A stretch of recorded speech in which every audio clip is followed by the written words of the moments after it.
Dari umur 13 tahun udah merantau jauh, ninggalin ibu bapaknya untuk belajar Al-Quran di Al-Azhar University di Kairo.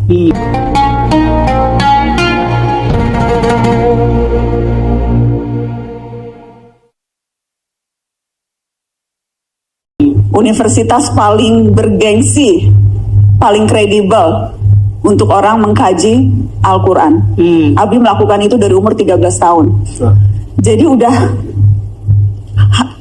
lebih dari hampir 80 tahun hidup dan belajar dengan Al-Quran. Tapi tidak pernah sekalipun merasa dirinya tahu segala.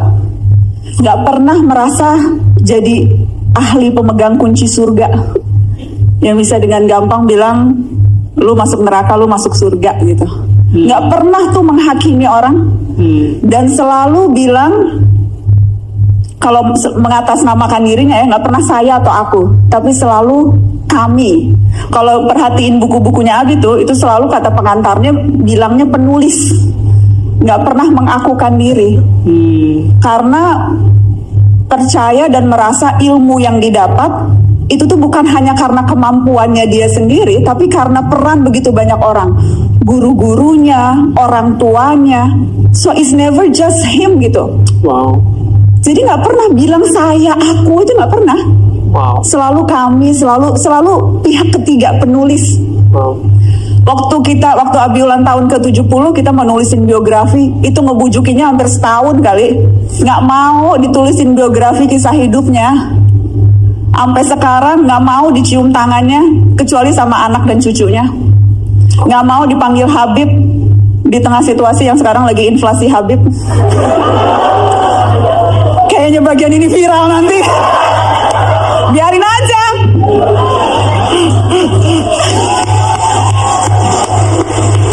Tapi itu nggak mau gitu. Karena selalu bilang Habib itu artinya orang yang dicintai dan mencintai. Itu artinya Habib.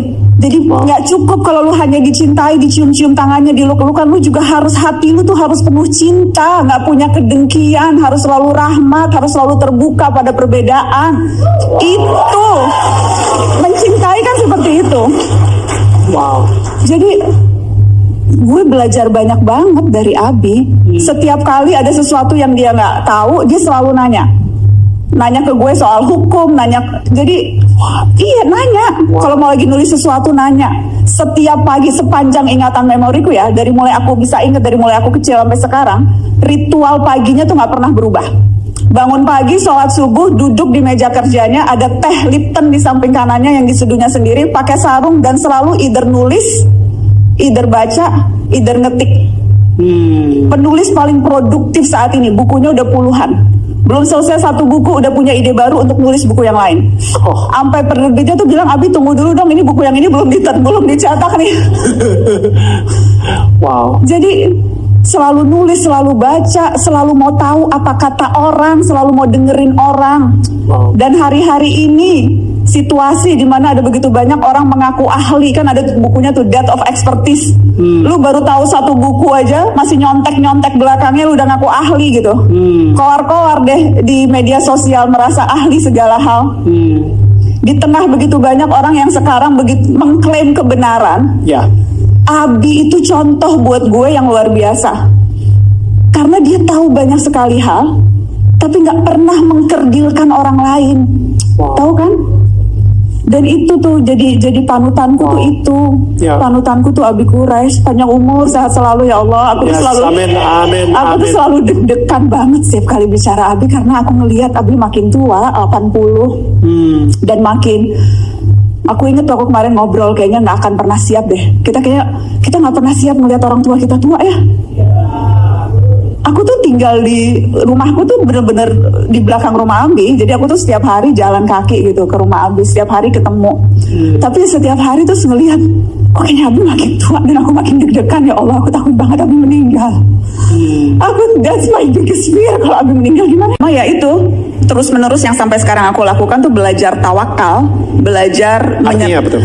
Tawakal itu kata Abi itu dari kata wakilu dan yakilu, mewakilkan, Okay. diwakilkan. Jadi kalau kita tawakal itu kita kita menyerahkan urusan kita, minta diwakilkan kepada Tuhan.